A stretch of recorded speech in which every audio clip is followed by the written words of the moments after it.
Hi అండి, welcome to our channel స్వేచ్ఛా talks. Padala charitable trust me సపోర్ట్తో చాలా కార్యక్రమాలను నిర్వహిస్తూ వస్తుంది.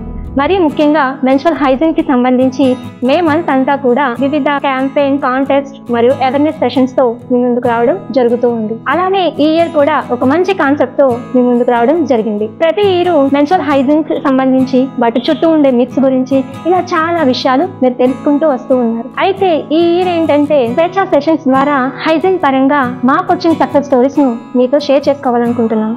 ఈ వారం సక్సెస్ స్టోరీ ఏంటంటే ఒక చిన్న అడుగు ఒక పెద్ద మార్పుకి దారితీసింది. అది ఎలా అంటే మేము స్వేచ్ఛా సెషన్స్ చెప్పడానికి స్కూల్స్ కి, హాస్టల్స్ కి, కాలేజెస్ కి ఇలా వెళ్తూ ఉంటాం. అయితే మేము ఒక రోజు ఒక హాస్టల్ కి వెళ్ళడం జరిగింది. అక్కడ 6th and 7th క్లాస్ పిల్లలకి మేము అవేర్నెస్ సెషన్స్ అనేది చెప్తూ ఉన్నాం. ముఖ్యంగా పీరియడ్స్ గురించి, ఆ టైంలో పాటించవలసిన హైజీన్ గురించి, ప్యాడ్స్ డిస్పోజ్ గురించి.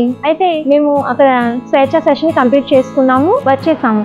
కొద్ది రోజుల తర్వాత మళ్ళీ మేము హాస్టల్కి వెళ్ళడం జరిగింది. హాస్టల్కి వెళ్ళిన తర్వాత ప్రిన్సిపల్ మేడం మాతో ఒక విషయాన్ని షేర్ చేస్తున్నారు. అదేంటంటే హాస్టల్లో ఒక రోజు అసెంబ్లీ అనేది జరుగుతూ ఉన్న సమయంలో ఒక 7th క్లాస్ అమ్మాయి ధైర్యంగా ప్రిన్సిపల్ మేడం దగ్గరికి వచ్చి అసెంబ్లీలో అందరి ముందు తను మాట్లాడడం జరిగింది. మేడం, మాకు వాష్రూమ్స్ లో సరైన డస్ట్బిన్స్ లేవు ప్యాడ్స్ డిస్పోజ్ చేయడానికి. మేము ప్రాపర్ గా కనుక డిస్పోజ్ చేయకపోతే కనుక మాకు చాలా హెల్త్ ఇష్యూస్ వచ్చే అవకాశాలు ఉన్నాయని మేము స్వేచ్ఛా సెషన్ ద్వారా నేర్చుకున్నాము. కాబట్టి మాకు క్లోజ్డ్ గా ఉండే డస్ట్బిన్స్ ని మాకు ప్రొవైడ్ చేయండి అని తను ధైర్యంగా అందరి ముందు మాట్లాడడం జరిగింది. అదే విషయాన్ని మాతో కూడా ప్రిన్సిపల్ మేడం షేర్ చేసుకున్నారు. ఇదంతా మీతో ఎందుకు షేర్ చేసుకుంటున్నాము అంటే ఇటువంటి ప్రాపర్ డిస్పోజింగ్ అనే విధానం లేక మీరు కూడా ఏమైనా ప్రాబ్లమ్ తో సఫర్ అవుతుంటే కనుక ఈ అమ్మాయి లాగా ధైర్యంగా ముందడుగు వేసి మీరు ఎంతో మందిలో మార్పు తీసుకొస్తారని మా యొక్క చిన్న ప్రయత్నం. వచ్చే వారం మరొక సక్సెస్ స్టోరీతో మిమ్మల్ని కలుసుకుంటాం. Thank you.